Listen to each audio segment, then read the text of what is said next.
पोखरी भितर विशाल अजगर साप उद्धार। सूचना अनुसार गतकाली सन्धार जलेश्वरपुर ग्रामर पोखरी में सापटी को देखा पाई ग्रामवासी। पोखरी में पानी थिबारु मेसिन लगे पानी निष्कासन करथिले ग्रामवासी। पानी निष्कासन पर पोखरी में देखा पाई विशालकाय अजगर साप। साप देखि वन विभाग और स्नेक हेल्पलाइन को खबर देथिले ग्रामवासी, किंतु दीर्घ समय धरी कई घटनास्थल में पहुंची नथिबारु ग्रामवासी भयभीत होइथिले। बाध्य होई ग्रामर दुई युवक कुमार जालिना एवं मिथुन जेना गोवर्धनपुर ग्रामर भोला दास साहसिकता देखाई पोखरी भितर प्राय 8 फुट लंबर अजगर साप को उद्धार करथिले। एपरि साहसिकता को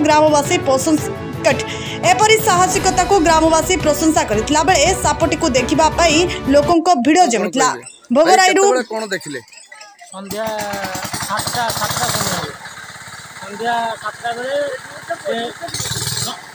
सातटा समय से जंगल साइड आसिकी पानी रे पशिला सापटा। से आम समस्ते गाँ साई पड़ोसा लोक को डाकिकी छीड़ा करे जंगल फंगल सब सफा करके वर्षा दिन तो बर्तमान सफा करके बाहर देखो समस्त भयभीत नंबर आम दुखित अच्छु।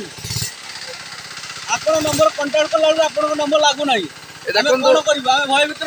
भय को फोन करते से भाई जनक जो नंबर देते टोल फ्री नंबर से नंबर कौन जोगाजोग हो पारे।